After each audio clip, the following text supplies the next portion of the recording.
বলেন ইসলাম ব্যতীত আমার দিনের মধ্যে যদি দুনিয়ার মানুষের তৈরি করা মন্ত্রতন্ত্র যদি ঢুকায় দেওয়া হয়, ধর্মনিরপেক্ষ মতবাদ, জাতীয়তাবাদ, সেকুলারিজম, কমিউনিজম, পুঁজিবাদ, সমাজতান্ত্রিক সব কিছু যদি ঢুকিয়ে দেওয়া হয়, তাহলে তোমরা মুসলমান হতে পারবে না। কারণ তোমার ফালাই কুবালা, তোমাদের কোনো ইবাদত আল্লাহর দরবারে কবুল হবে না। ওয়া ফিল আখিরাতি মিনাল খাসিরিন, তোমরা আখিরাতে হবে ক্ষতিগ্রস্ত। ঘোষণাকার আর একটু জোরে বলেন কার? এই যে আল্লাহ বলেন ইন্নাদ-দীনা ইনদাল্লাহিল ইসলাম। আল্লাহ বলেন নিশ্চয়ই শুধুমাত্র কেবলমাত্র একমাত্র মনোনীত ধর্মের নাম হলো ইসলাম। ঠিক কিনা বলেন?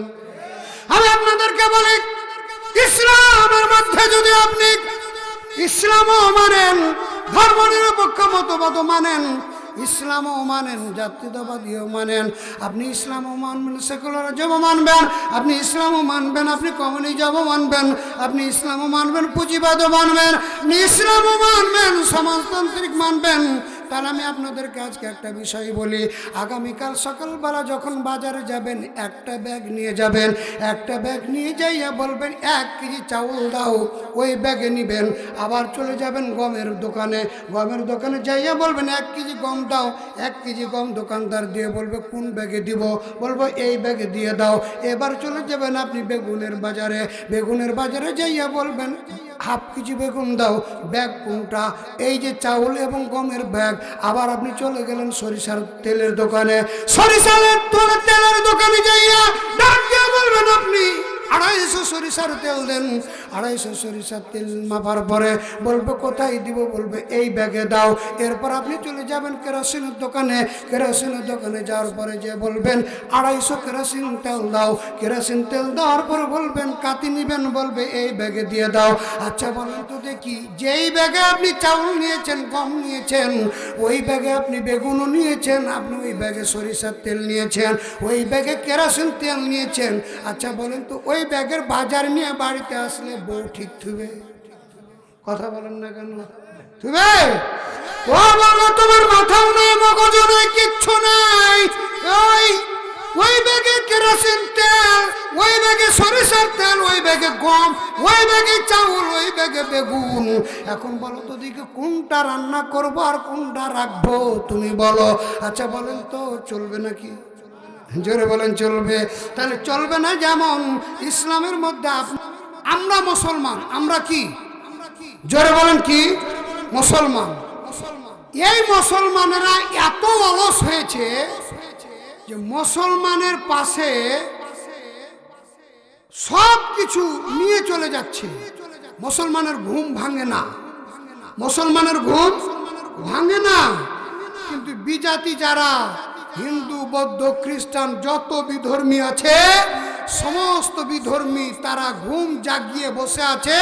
শুধু মুসলমানদের মুসলমানিত্ব অর্থাৎ আল্লাহ পাকের সবচাইতে মনোনীত ধর্ম ইসলাম এবং তথা কোরআনুল কারীমকে দুনিয়া থেকে উৎখাত করার জন্য শত ষড়যন্ত্র চালিয়ে যাচ্ছে। জোরে বলেন ঠিক কিনা? আরো জোরে বলেন ঠিক কিনা? তাদের সাথেও আমাদের মতো কিছু মুনাফিক টাইপের মুসলমানও কাজ করছে। জোরে বলেন ঠিক কিনা? ওদের গায়ে জুব্বাও আছে, মাথায় টুপিও আছে, নামাজও পড়ে, হজও করে, যাকাতও দেয়। এরকম মুসলমান আছে না নাই? জোরে বলেন আছে না নাই? আমার গ্রামের এক হাজি সাহেবকে বলছি, হাজি সাহেব আপনি যে হজ করে আইলেন, হজ করে আসার পর আপনি এখনো বিএনপি করছেন, তার মানে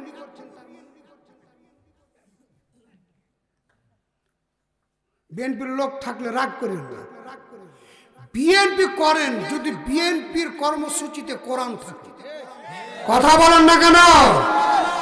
যদি বিএনপির কর্মসূচিতে আল্লাহর হুকুমত কায়েম করার লক্ষ্য উদ্দেশ্য না থাকে, তো বিএনপি করে যদি আপনি জান্নাত পান, তাহলে আবু জেহেলও জান্নাত পাবে,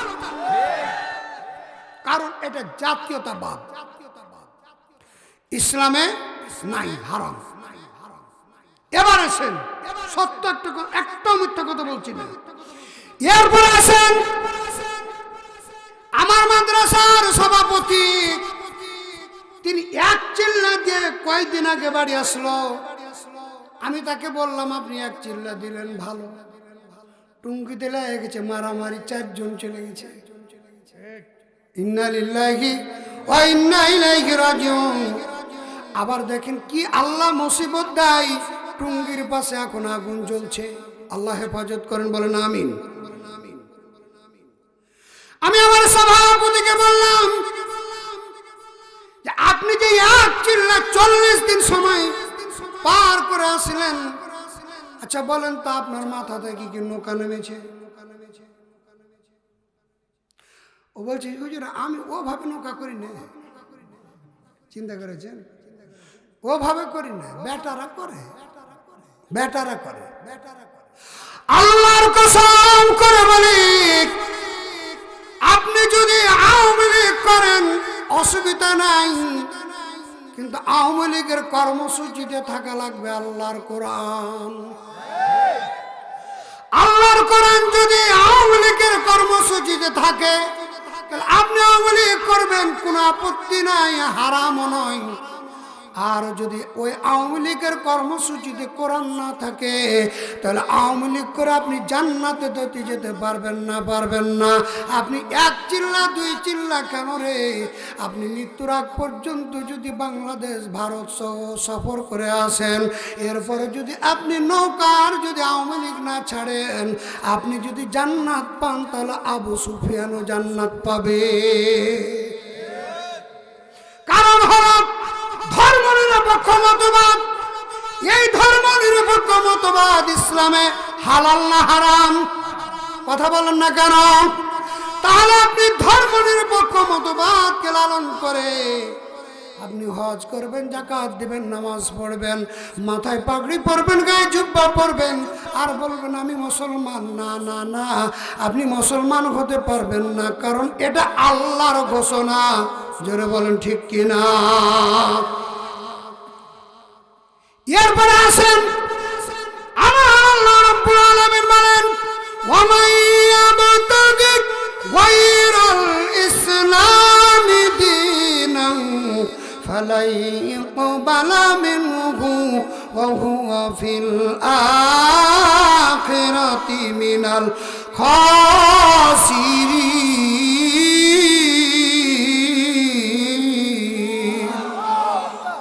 আমার আল্লাহ রাব্বুল আলামিন বলেন, ইসলাম ব্যতীত আমার দিনের মধ্যে যদি দুনিয়ার মানুষের তৈরি করা মন্ত্রতন্ত্র যদি ঢুকায় দেওয়া হয়, ধর্মনিরপেক্ষ মতবাদ, জাতীয়তাবাদ, সেকুলারিজম, কমিউনিজম, পুঁজিবাদ, সমাজতান্ত্রিক সব কিছু যদি ঢুকিয়ে দেওয়া হয়, তাহলে তোমরা মুসলমান হতে পারবে না। কারণ তোমার ফালাই কুবালা, তোমাদের কোনো ইবাদত আল্লাহর দরবারে কবুল হবে না। ওয়া ফিল আখিরাতি মিনাল খাসিরিন, তোমরা আখিরাতে হবে ক্ষতিগ্রস্ত। ঘোষণা কার? আর একটু জোরে বলেন কার? এই যে আল্লাহ বলেন ইন্নাদ দীনা ইনদাল্লাহিল ইসলাম। আল্লাহ বলেন নিশ্চয়ই শুধুমাত্র কেবলমাত্র একমাত্র মনোনীত ধর্মের নাম হলো ইসলাম। ঠিক কিনা বলেন? আমি আপনাদেরকে বলি, ইসলামের মধ্যে যদি আপনি ইসলামও মানেন, ধর্ম নিরপেক্ষ মতবাদ মানেন, ইসলামও মানেন, জাতীয়তাবাদীও মানেন, আপনি ইসলামও মানবেন, সেকুলারিজমও মানবেন, আপনি ইসলামও মানবেন, আপনি কমিউনিজমও মানবেন, আপনি ইসলামও মানবেন, পুঁজিবাদও মানবেন, আপনি ইসলামও মানবেন, সমাজতান্ত্রিক মানবেন, তাহলে আমি আপনাদেরকে আজকে একটা বিষয় বলি।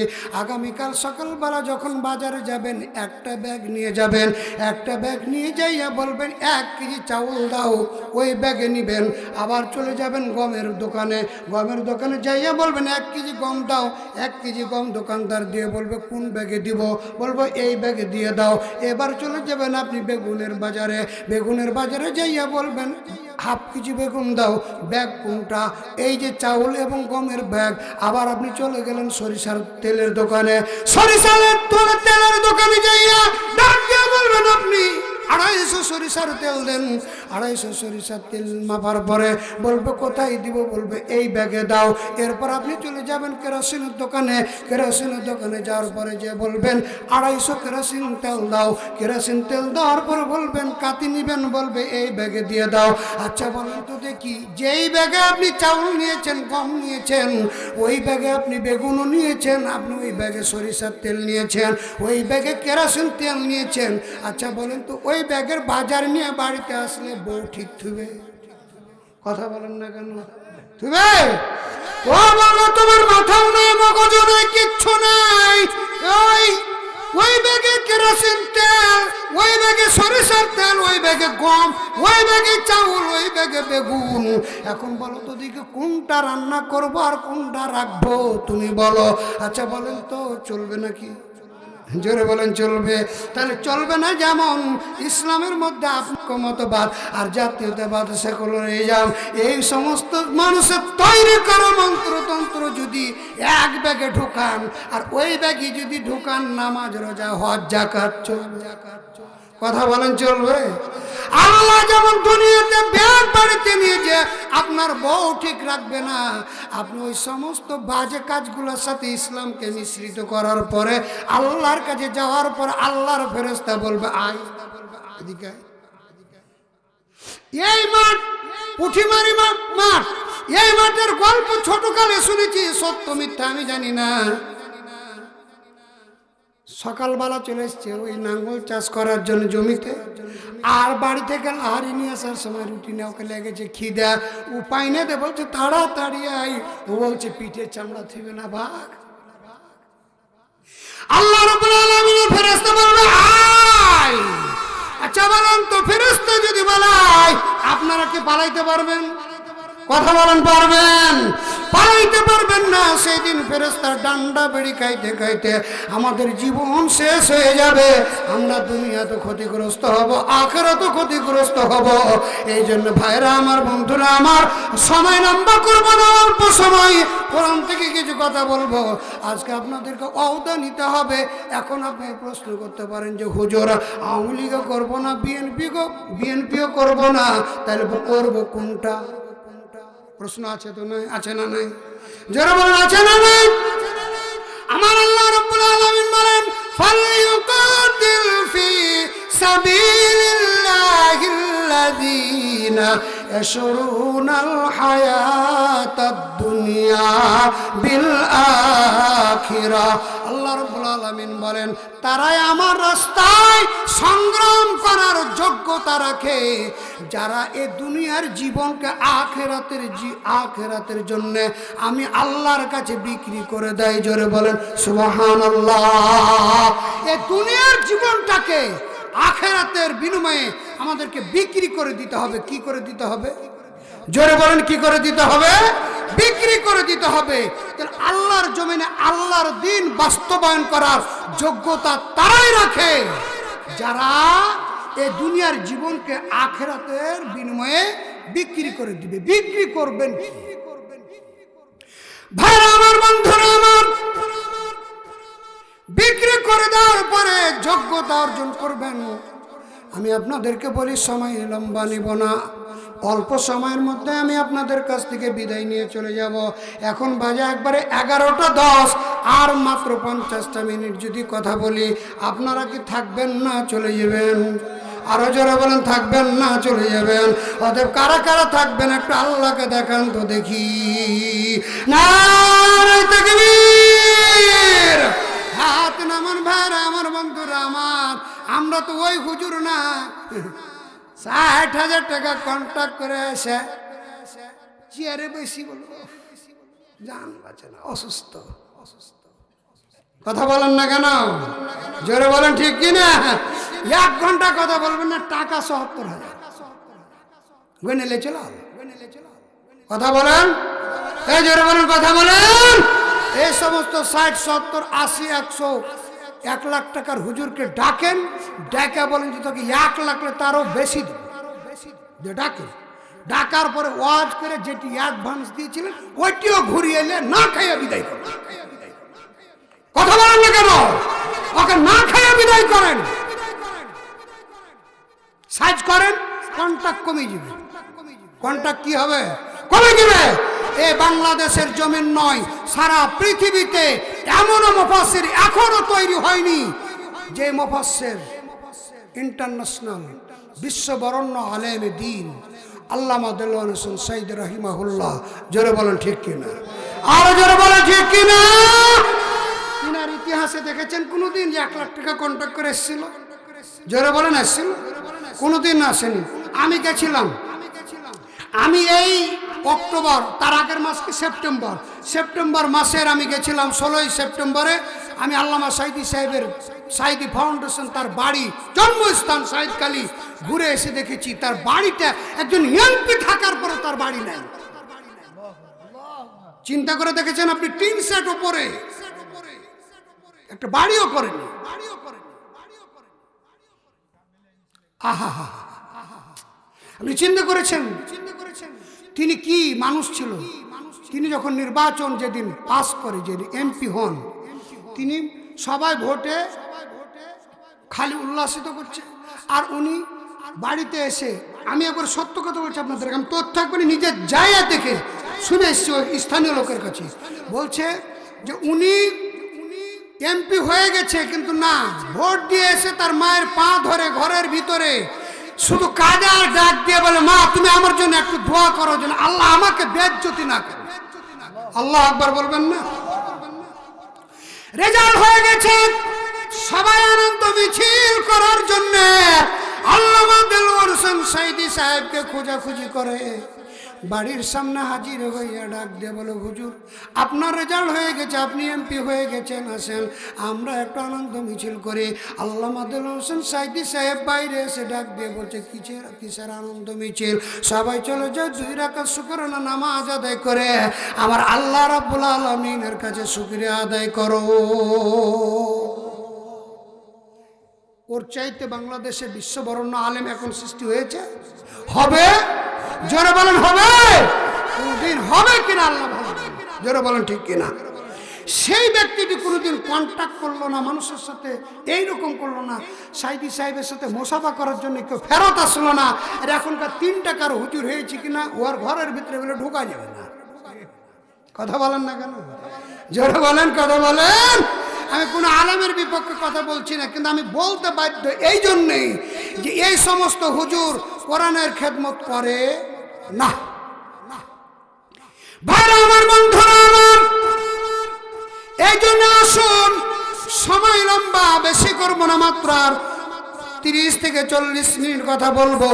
আমি যে বিষয় নিয়ে কথা বলছিলাম যে তাহলে আমরা আওয়ামী লীগও করতে পাবো না, বিএনপিও করতে পাবো না, তাহলে করব কোনটা? ঠিক না বলেন?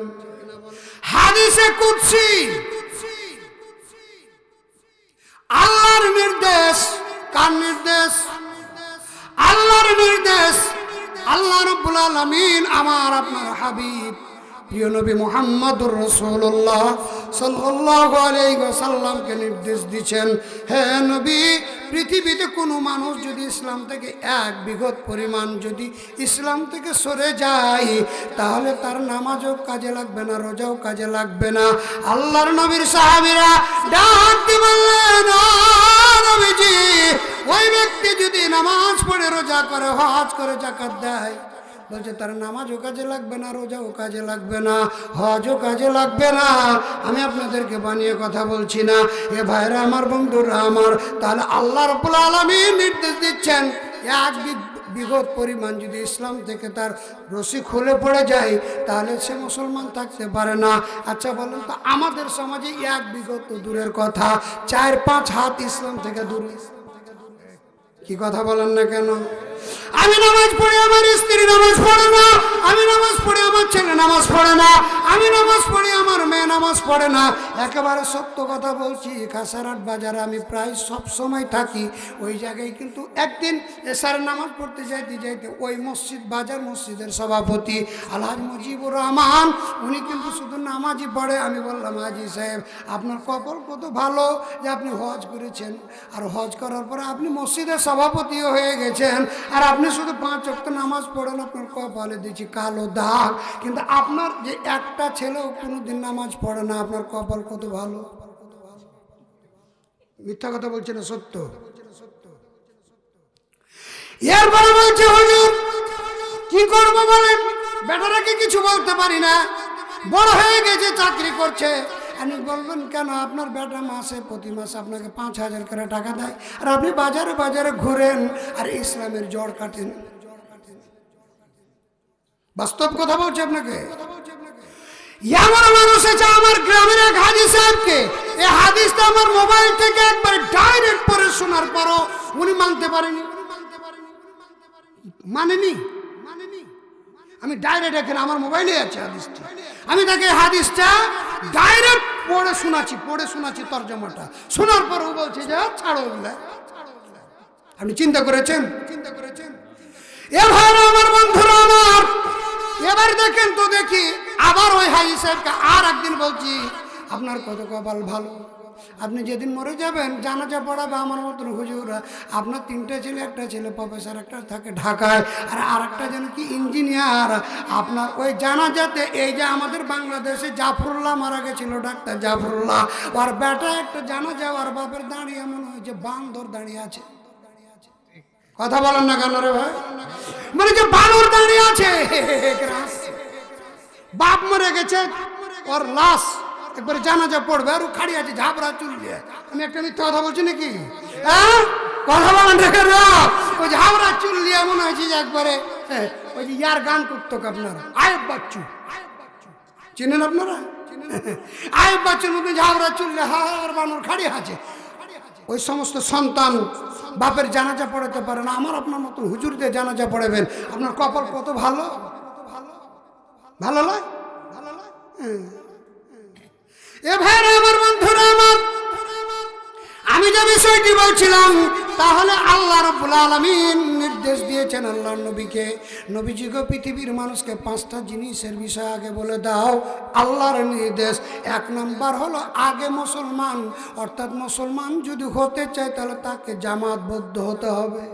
কি বদ্ধ? জোরে বলেন। এই জামাতবদ্ধ হতে হবে। আমি 3 বছর থেকে 5 ওয়াক্ত নামাজের দায়িত্ব ছেড়ে দিয়েছি। আমার বাড়ির পাশেই 1 কিলোমিটার দূরে আমার মসজিদের সভাপতি, ওনাকে যেদিন আমি বললাম যে জামাত যতদিন পর্যন্ত না হতে পারবেন ততক্ষণ পর্যন্ত আপনার নামাজ কাজে লাগবে না, বলছে তোমার কথা বলে এই নিয়ে তর্ক বিতর্ক, ওর মসজিদ ছেড়ে দিয়েছে, আজ পর্যন্ত আর নিব না 5 ওয়াক্ত দায়িত্ব। এবার আমার বন্ধুরা আমার, আসেন তো দেখি, তাহলে 1 নম্বরে আমাকে জামাতবদ্ধ হতে হবে, 2 নম্বরে জামাতের সমস্ত নিয়ম মেনে নিতে হবে, 3 নম্বর আপনাকে আমিরের আদেশ মেনে নিতে হবে, এরপর আপনাকে জিহাদ করতে হবে, আর 5 নম্বরে প্রয়োজন হলে হিজরত করা লাগবে। ঘোষণা আল্লাহর, জোরে বলেন কার? আপনি নামাজে জামাত মানবেন, নামাজে জামাত মানেন না? ফজরের জামাত, জোহরের, আসরের, মাগরিবের, এশার, জানাজা জামাত, ঈদগাহ, সব জায়গাতে জামাত মানবেন। আল্লাহর দিন কায়েমের জায়গাতে জামাতের বিপক্ষে চলবেন। এর কাটটা মুনাফিক, জোরে বলেন ঠিক কিনা? আরে জোরে বলেন ঠিক কিনা? এ ভাইরা আমার, বন্ধুরা আমার, এই জন্য আল্লাহ রাব্বুল আলামিনের জমিনে আল্লাহর দিন বাস্তবায়নের জন্য আমাদেরকে এক প্ল্যাটফর্মে জামাতবদ্ধ হতে হবে। জোরে বলেন ঠিক কিনা? হবেন তো নাকি? হবেন তো? কিন্তু আসছে, এখনই শুরু হয়ে গেছে। ওরে সুবহানাল্লাহ। আমার গ্রামে গত পরশুদিন আর গতকাল আর আজ আমাদের শিবগঞ্জ থানার 3টা এখন বিএনপির ক্যান্ডিডেট, একটা শাহজাহান শাহিন সহকর, আর একটা দাদন চকের বেলালে বাকি। হ্যাঁ, বেলালে বাকি। এই 3 গ্রুপের ভিতরে প্রথম দিন 16 ডিসেম্বরে পুরো প্যাকেটের জন্যে সব ফজরের পর, জীবনে ফজরের আগে উঠে না, অথচ দেখছি উঠে দেখছি যে ওই প্যাকেটওয়ালার বাড়িতে হাজির। আমার একবার বাড়ির পাশের কথা বলছি, হাজির প্যাকেট নেওয়ার জন্য। পরে খবর পেলাম যে একজন নয়, 2-4-5 টাকার প্যাকেট নিয়েছে, তাও মারামারি। কথা বলেন, মারামারি। গতকালকে দেখছি যে আবার ওই লোকগুলো বলছে যা যা যা, যে বাকি সাহেবের মিছিল ছিল 300। কত? কথা বলেন, 300, 200 তেল, 100 খাবার। আজকে আবার দেখছি খবর নিয়ে পুরো এত গাড়ি বলছে যে এটা সাইন সৌকত। টাকা কত? 300। এই মুসলমান মুনাফিক, ভোট দিবেন কাকে? হয় শাহজাহানেরই খান, নাই সাইন সৌকতেরই খান, আর না হলে আপনি বাকিরই খান। 3 জনেরই খাবেন, ভোট দিবেন কয়জনকে? এই জরবন কয়জনকে? এই সমস্ত যারা সকল নেতার কাছে টাকা খায়, ওর একবারে চাপার ভাষা, গ্রাম্য ভাষা অনুযায়ী বিনা ভাতারে পতিতালয়ে থাকে যারা, ওই সমস্ত লোকটা যারা বলে ঠিক কিনা। কারণ ভাতার ছাড়া মহিলার স্বামীর অভাব আছে। কথা বলেন, যেই দিবে টাকা তার কাছে। কথা বলেন না কেন?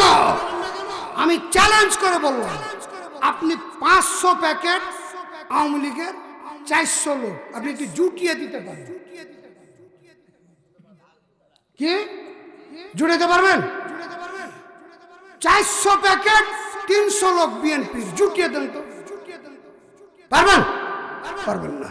আর জামাত ইসলামের 400 লোক 400 প্যাকেট, কি বেশি হবে? কিন্তু একটা প্যাকেট কেউ ডবল নিবে না। জোরে বলেন ঠিক কিনা? আরো জোরে বলেন ঠিক কিনা? এরপরও বলবে যে জামাত ইসলাম খারাপ, জামাত ইসলাম খারাপ। আরে জামাত ইসলাম খারাপ না, ব্যক্তি কিছু খারাপ থাকতে পারে।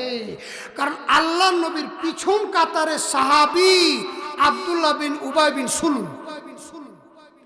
কোন কাতারে সাহাবী? পিছন কাতারের পিছন, মানে বিশ্বনবী যে মুসাল্লায় দাঁড়াতেন তার পিছনে একবারে দাঁড়িয়ে নামাজ পড়তেন। আচ্ছা বলেন তো, ও নামাজ পড়েছে আর মুনাফিকি করেছে, এই জন্য কি নামাজ খারাপ না? কোনটা? ব্যক্তি খারাপ।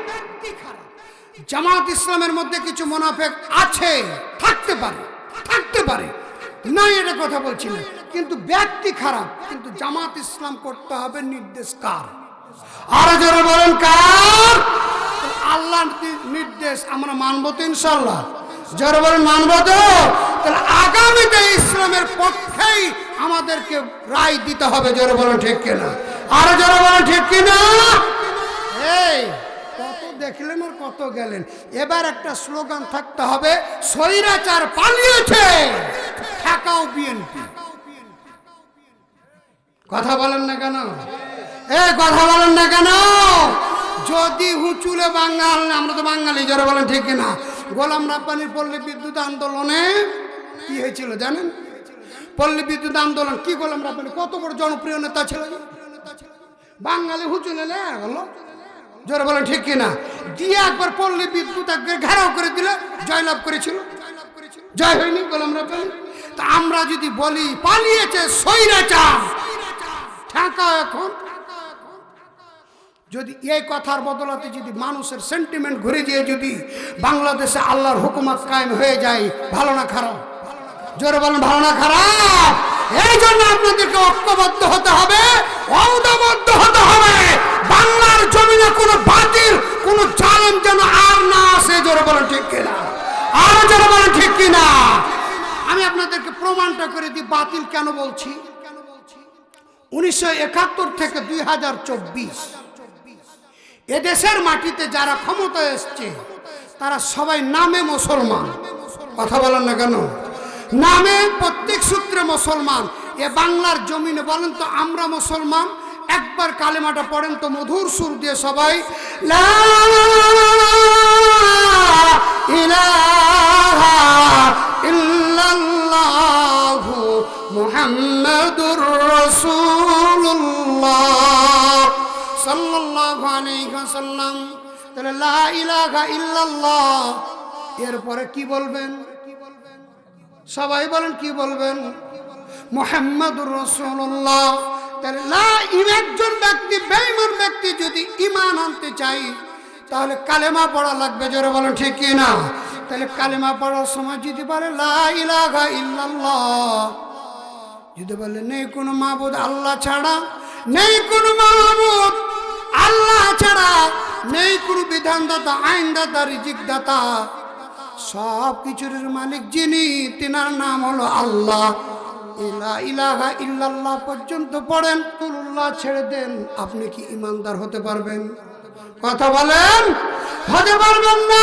তাহলে পূর্ণাঙ্গ ইমানদার হতে গেলে লা ইলাহা ইল্লাল্লাহ পড়ার পরে আপনাকে পড়তে হবে, রিসালাতের সাক্ষ্য দিতে হবে মুহাম্মাদুর রাসূলুল্লাহ সাল্লাল্লাহু আলাইহি ওয়াসাল্লাম। কিন্তু এই বাংলার জমিনে 1971 থেকে আওয়ামী লীগ যখন নির্বাচনী প্রচারণা চালায়, তখন দেখবেন লা ইলাহা ইল্লাল্লাহ, নৌকার মালিক তুই আল্লাহ। এই কথা বলেন না কেন?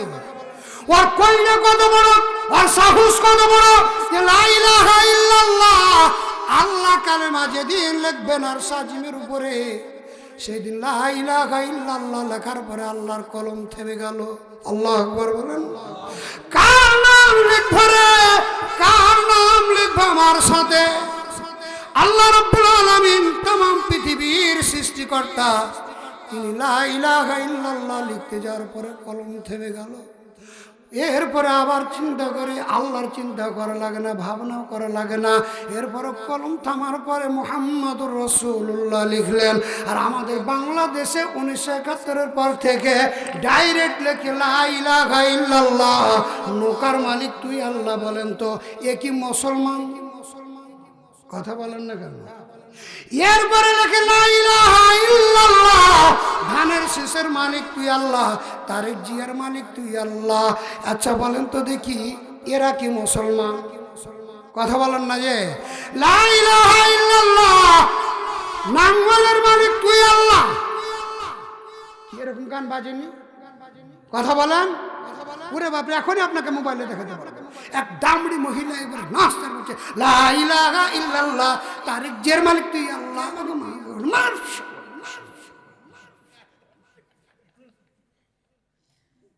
এই একটা হুজুর প্রতিবাদ করে, কত হুজুর, ওই সমস্ত শায়েখ যারা আছে একটা কথা বলে, কালেমাকে বিকৃতি যারা করে এদেশের মাটিতে, এদেশের মাটিতে শতকরা 95% মুসলমান, অথচ এদেশের মাটিতে কালেমার বিকৃতি হয়, মুসলমান কথা বলে না।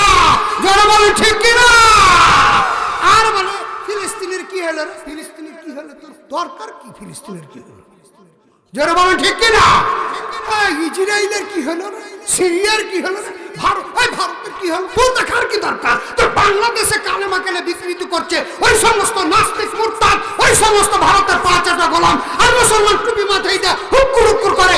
হুজুরেরা কথা একটা বলো না। যারা বলে ঠিক কিনা? হক কথা বলছি, রাগ করছেন আপনারা? যারা বলেন রাগ করছেন। তাহলে আল্লাহ রাব্বুল আলামিন যে নির্দেশ দিয়েছেন, বান্দারে সর্বপ্রথম জামাতবদ্ধ হতে হবে, এরপরে জামাতের আদেশ মেনে নিতে হবে, এরপরে জামাতের নিয়ম মেনে নিতে হবে। আল্লাহর জমিনে আল্লাহর দ্বীন বাস্তবায়নের জন্য আল্লাহর জমিনে জিহাদ করা লাগবে। আল্লাহর জমিনে জিহাদ করতে যাইয়া প্রয়োজনে বাড়ি ঘর ছেড়ে হিজরত করা লাগবে। ঘোষণা কার? আর একটু জোরে বলেন কার? তাহলে আপনারা মানতে রাজি আছেন তো? যারা বলেন রাজি আছেন। সময় মেলায় হয়ে গেল জিজি ভাই, চলবে তো কিছু মাল দেওয়া লাগবে জিজি ভাই, দিতে পারবেন তো নাকি? দিবেন তো ইনশাল্লাহ? দেখেন আমি আয়াতে কারিমে পড়েছি, ওখানে যাইনি, এখনো যাইনি, তো দেখেন তো বেশি না। এই যে দেখেন 11:30 বাজলো, 12টার পর কথা দিয়েছে না, ঠিক না বলেন? আর মাত্র 30 মিনিট সময় আছে। এই যে দেখেন national pre cadet KG school এর উদ্যোগে যে আজকের মাহফিলটা, যদিও লোক কিছু কম হতে পারে, কিন্তু আমরা সবাই একবার খাঁটি মুসলমান। জোরে বলেন ঠিক কিনা? আরো জোরে বলেন ঠিক কিনা? এই জন্য এই মাহফিলে আসছেন, বেশি না, মা বোন প্যান্ডেল আছে, 10টা লোক নিব। কয়টা লোক? কথা বলেন তো? 10টা। আল্লাহ পাক বলছেন আল্লাযীনা আমানু আশাদ্দু হুব্বান লিল্লাহ, প্রকৃত ঈমানদার তারা আল্লাহকে সবচাইতে ভালোবাসে যারা। তা আমরা কাকে ভালোবাসি? আর একটু জোরে বলেন কাকে? তা আল্লাহকে ভালোবাসি কারা কারা একটু সাক্ষ্য দেন তো দেখি, হাত তুলে। নারে তাকবীর, হাত নামান। একটা লোক সবাই বলেন, সবার মধ্যে থেকে একটা লোক বলেন যে এই মাহফিলটি স্কুলের উদ্যোগে, এটা ব্যতিক্রম একটা প্রতিষ্ঠান, আলহামদুলিল্লাহ বলেন। যে স্কুলের উদ্যোগে তাফসীর হয় এটা আমার জানা ছিল না, কারণ এখানে হবে ওই সমস্ত নর্তকে নিয়ে এসে নাচ গান, যারা বলেন ঠিক কিনা? হ্যাঁ ঠিক কিনা বলেন? কিন্তু নাচ গানের পরিবর্তে আজকে কোরআনের মাহফিল, এই মাহফিলটি কিয়ামত পর্যন্ত প্রতিষ্ঠিত থাক, কিয়ামত পর্যন্ত হোক।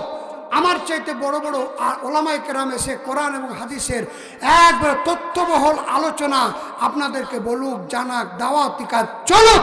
এটা আপনারা চান না? যারা বলেন চান না? তো 10টা লোক, 1 নম্বরে একজন মধ্যে মুজাহিদ, একটা লোক বলেন তো যে হুজুর আমি 1000 টাকা দেব, বেশি নেব না। জি আলহামদুলিল্লাহ ভাই, জি 2 হয়েছে বেশি। আমি তো টাকা তোলা হুজুর আপনারা জানেন, ওইভাবে টাকা তুলবো না, কারণ এটা টাকা তোলার মাহফিল না। 2 হয়েছে। 3 নম্বরে একটা লোক আব্দুল আখের 1000, আলহামদুলিল্লাহ বলেন। গতকালকের প্রধান বক্তা যিনি ছিলেন তিনি 1000, আলহামদুলিল্লাহ বলেন। 3 হয়ে গেছে। 4 নম্বরে চট করে বলেন, আলোচনা শুরু করে দেবো। জি কে? জাহিদুল ইসলাম, আলহামদুলিল্লাহ। হ্যাঁ 4 হয়ে গেছে। 5 নম্বর 10টা লোক। মা বোন যারা আছেন একটু নামগুলা বলে দেন। মা বোনদের ভিতরে কি লোক আছে? মাসুদ রানা 500 টাকা আল্লাহ কবুল করো না, বলেন আমিন। অসুস্থ, আল্লাহ তুমি শিফায়ে কামেলা দান করে দিও, জোরে বলেন আমি। দোয়া তো করবো। 5 হয়েছে। 5 নম্বর হয়েছে নাকি? কয়টা হয়েছে এখানে? আরে এখনকার 5টা টাটকাটি করেন না। হ্যাঁ আব্দুল্লাহ আখের আর জাহিদুল 3টা তো ঠিক বললো, তো 4 জন। 5 নম্বর জোরে বলেন হবে? তাহলে শরীর পাক করতে গেলে ফরজ গোসলের যেটা নিয়ম, আল্লাহ রসুল যেভাবে ফরজ গোসল করতে বলেছেন ওইভাবে নিয়ম অনুযায়ী যদি আপনি গোসল করেন তাহলে আপনার শরীর পাক হবে। আর বিশ্বনবী যেই নিয়মে গোসল করতে বলেছেন ওই নিয়মে যদি গোসল না করি তাহলে আজীবন খালি যদি পানি ঢালি শরীর পাক হবে? জোরে বলেন হবে? তাহলে শরীর যদি পাক না হয় তাহলে নামাজ হবে নাকি? জোরে বলেন হবে? এ ভাইরা আমার, বন্ধুরা আমার, এখন ওপর দিকে এলো দেখেন তো দেখি, একবার পদ্ধতি অনুযায়ী বিশ্বনবীর সুন্নত অনুযায়ী আমরা নিয়ম অনুযায়ী ফরজ গোসল করলাম, সাবান মাখলাম, একবার শরীর পাক হয়ে গেল। কিন্তু দেখেন তো দেখি আমাদের ভিতরে রক্তটা যে নাপাক, ওই নাপাক রক্তটাকে কি দিয়ে পাক করবেন? কি দিয়ে পাক করবেন? ধান পান আপনি 20 মণ ধান পাওয়ার পরে 20 দুগুণা 40 কেজি অসুর বের হবে। আপনাদের এলাকায় অসুর বের হয়? জোরবেন বের হয়? তাহলে অসুর বের হবে। আপনি 20 মণে 40 কেজি 1 মণ ধান আপনি অসুর বের করলেন না। ইচ্ছাকৃত ভাবে যদি একটা অসুরের ধান আপনার ধানের ভিতরে থেকে যায়, ওই ধান বিক্রি করে যদি আপনি তরকারি কিনে নিয়ে আসেন, ওই ধান মাড়িয়ে যদি আপনি চাউল করেন, আচ্ছা বলেন তো ওই চাউলটা আপনার জন্য হারাম আর ওই তরকারিটাও আপনার জন্য হারাম, আর আপনি যা খাইবেন খাওয়ার পরে ভিতরে রক্তটাও হারাম। এখন ওইটা কি পাক করবেন? বলছে ধান কয় মণ হলো রে? বলছি 20 মণ। বলছি ঘরে তুল। তোর বেটা একটু নামাজ রোজা করতে বলছে, বাপুজি অসুর দিবে না? বলছে বোকা কুঁঠা করে যে সিসা রুটি ঠাঠা না রে। কথা বলেন না কেন? বলছে সিসা রুটি ঠাঠা, ওই ঠাঠে কয় কেজি হয় দেখ। ওই সিসারও ঠাঠিয়ে দেখে যে 20 কেজি হয়ে গেছে, ওই ওইটিকে ফকিরকে দিবি ধতো। আচ্ছা ভাইরা আমার, বন্ধুরা আমার, এবার বাস্তব কথা বলছে। আমার মাদ্রাসার ধান তুলেছি গত ইরের সিজনে। ধান তোলার পরে কমিটিকে বললাম যে ধান কি করবেন? তো বলছে আপনারা যদি লিয়ে এলেন তো লিয়ে এলেন। আমার শিক্ষককে বললাম কি করবেন? জি। তো বলছি লিয়ে এলেন হুজুর, সবারই দরকার, আলো খাবার। তো 30 কেজি করে ধান 7টা শিক্ষককে ভাগে ফেলে। কয় কেজি করে? 30 কেজি করে। এই 30 কেজি ধান এই ইরিরা সময় থেকে নিয়ে আর এখন পর্যন্ত আমার ঘরেই ছিল। কয়েকদিন হলো কুটালছে। কত আফসোস করে কুটালছে জানেন? যে আসছে পুষ মাস পিঠা খাবো। কি খাবে? পিঠা খাবে। পিঠা খাবে বলে ধান কুটিয়ে নিয়ে এসে ঝাড় ছুটে লীলা পাথরিতে বোঝা আছে। আমার ম্যাডাম বলছে যে তোমাকে ধান কে দিয়েছিল এগুলা? আর কইস না, আর কইস না, এগুলো ধান তুলা ধান যে রে। বলছে আরে কোন শিশাড়ু ধান দিয়েছে যে কুলাতে ঝেড়ে ঝেড়ে গিজনি গিজনি পাত্রি বাইছা শেষ করতে পারি না, তুমি আমাকে ভালো ধান এনে দাও, আমি পিঠা খাবো। বলছে তোর থাক, আর কইস না, এগুলো কইস না। এরকম মানুষ দুনিয়াতে নাই। জোরে বলেন নাই? কত সোজা, খালি টুপি মাথায় দিয়ে মসজিদে চলে গেলি নামাজ হয়ে যাবে নাকি? এক নম্বর শরীর পাক। তাহলে আপনি এই 20 মণ ধান পাওয়ার পরে আপনি 20 দুগুণা 40, অর্থাৎ 1 মণ ধান আপনার পিওর ধান থেকে অসুর বের করে দিবেন, তাহলে আপনার 18 মণ ধান হয়ে যাবে পাক, হালাল। জোরে বলেন ঠিক কিনা? এই 18 মণ ধান আপনি চাউল করে খান, খাইবেন, আপনার ভিতর হবে পাক। আপনি মসজিদে যাবেন, আপনি সিজদা দিবেন, আল্লাহ পছন্দ করবে, আপনার চোখের পানি আল্লাহর আরশ আজিম পর্যন্ত পৌঁছে যাবে। জোরে বলেন ঠিক কিনা? এবার আসেন ভাইরা আমার, বন্ধুরা, আপনি 20 মণ ধানে 40 কেজি 1 মণ ওষুধ বাহির করে দিলেন, কিন্তু আপনার জমি 2 বিঘা, আপনার ভাতিজার জমি 2 বিঘা, চাষতো ভাইয়ের জমি 2 বিঘা, 6 বিঘার দাগ আপনার একটাই জমির কি বলেন আপনারা? হ্যাঁ, এখন বলেন তো ঠিক, আপনার ভাতিজার যে 2 বিঘা জমি, আপনার ভাই মরে গেছে, এই জন্য আপনি একবার আইল চাপতে চাপতে চাপতে 3 হাত ভিতরে ভাতিজার দিকে, কয় দিকে? 3 হাত ভাতিজার দিকে, 3 হাত জাগেছেন। ভাতিজা বলছে চাচা জমি যে চাপে গেছে, কিছু ধর, তুই কি হাত চেয়ে বেশি বুঝিস নাকি? জোরে বলেন ঠিক কিনা? তুই কি আমার চেয়ে বেশি বুঝিস? তুমি তো দেখ, ভাতিজা তো কিছু জানো না, জমির কি বুঝে? আচ্ছা বলেন তো, 3 হাত আইল চেপে যদি আপনি ধান করেন, ধান করার পরে যদি ধান খায় যদি নামাজ পড়তে যান, হবে? কথা বলেন হবে? তা আপনাদের এলাকাতে নাই এগুলো। এ ভাইরা আমার, বন্ধুরা আমার, ভাতিজার জমি চাপিয়া ধান করলেন, আর ওই ধান খাই আপনি নামাজ পড়তে যাবেন, আপনার শরীর পাক হবে না। এই জন্য 1 নাম্বার শরীর পাক করতে হবে, এরপরে শরীর পাক, তারপর 2 নম্বরে কাপড় পাক করতে হবে। এ ভাইরা আমার, বন্ধুরা আমার, তাহলে আল্লাহ রাব্বুল আলামিন বলেছেন, ইয়া আইয়ুহাল্লাযীনা আমানু কুলু মিন তাইয়্যিবাতি মা রাযাকনাকুম ওয়াশকুরু লিল্লাহি ইন কুনতুম ইয়্যাহু তা'বুদুন। আমার আল্লাহ রাব্বুল আলামিন বলেন, হে ঈমানদারগণ, ইয়া আইয়ুহাল্লাযীনা আমানু, হে ঈমানদারগণ, কুলু খাও, মিন তাইয়্যিবাত হালাল, মা রাযাকনাকুম আমার দরদিক থেকে, ওয়াশকুরু লিল্লাহ এরপরে শুকরিয়া আদায় করো, ইন কুনতুম ইয়্যাহু তা'বুদুন এরপরে ইবাদত করো। তাহলে প্রথম শর্ত হলো আল্লাহ পাকের ইবাদত করতে গেলে প্রথম শর্ত হলো খাওয়ার খেতে হবে হালাল। জোরে বলেন ঠিক কিনা? আরে জোরে বলেন ঠিক কিনা? এ ভাইরা আমার, বন্ধুরা আমার, আপনি ধানও ঠিক করলেন, জমির আইলও ঠিক করলেন, কিন্তু আপনি ধান বিক্রি করে 100 মণ ধান পেলেন, 100 মণ ধান পাওয়ার পর আপনি 100 মণ ধান বিক্রি করার পরে টাকা পেলেন 1 লাখ। 1 লাখ টাকা আপনি ঘরের ভিতরে রাখিয়া, আপনার যখন পড়োশি বললো ভাইজান আপনার ঘরে 1 লাখ টাকা আছে, আপনি আমাকে 5,000 টাকা ধার দেন, বলতে টাকা নাই, কি নাই? টাকা নাই। এবার চলে গেল বাড়িতে স্ত্রীকে বলছে যে ওই বাড়িতে গেছিলাম, বলছে টাকা নাই। এবার বলছে তুমি বসো, আমি আসছি। এবার বাড়ি এলে ওই বাড়ির পিছন দিয়ে যে বলছে যে চাচাজি ভালো, শ্বশুর আব্বা বাড়িতে আছেন। বলছে কিরে বা? বলছে যে আর বলিও না, খুব তোমার ভাতিজা খুব বিপদে পড়েছে, তো টাকা 5,000 দরকার ছিল। তো কিছু না রে বা, বলছি আব্বা ব্যাপার না, 5,000 টাকা দেন, এক মাসে প্রতি মাসে 1,200 করে টাকা দেন। কয়শো করে? 200 করে টাকা দেবো। তুই বাড়ি যা, আমি একটু চিন্তা ভাবনা করে আসছি। এবার ওকে বাড়ি পাঠিয়ে দিয়ে টাকা 5,000 নিয়ে যায়, বলছে সখিনের মা বহুটা, বলছে তাহলে টাকা নে, কিন্তু কথা যেন ঠিক থাকে। কথা কেউ তো জানে না, জানে নাকি? কেউ জানে না। আর মানুষ মনে করছে যে মনে হয় টাকা 5,000 দিলে কথা ঠিক থাকে, মনে হয়তো 15 দিন পর যেন দিয়ে দেয়, কথা যেন ঠিক থাকে। কিন্তু 1000-এ কয়শো? যারা বলে 1000-এ 200। আচ্ছা বলেন তো, ওই 200 টাকা 1000-এ হালাল না হারাম? আরো জোরে বলেন। ওটা সুদ, ঠিক কিনা বলেন? তো সুদ হালাল না হারাম? আরো জোরে বলেন।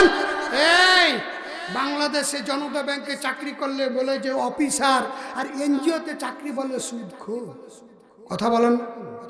ও বড় জায়গাতে চাকরি করে ওই লেগে অফিসার, আর এনজিওতে চাকরি করে ওই লেগে সুদখোর। আচ্ছা বলেন তো, এনজিওর সুদ আর ওই সুদ দুরকম নাকি? এবার আমার বন্ধুরা আমার, আপনি 200 টাকা হাজারে দিলেন, আর একবার জোহরের নামাজে একবার পাঞ্জাবি চকচকে পড়ে মসজিদে যাইয়া সিজদা দিলেন, হবে? জোরে বলেন হবে? এই জন্য আমার আল্লাহ রাব্বুল আলামিন বলেন, কুলু খাও মিউ তাইয়িবাত হালাল মা রাযাকনাকুম। আমার রিজিক থেকে রিজিক কে দেয়? আরো জোরে বলেন কে দেয়? এ বছর তালে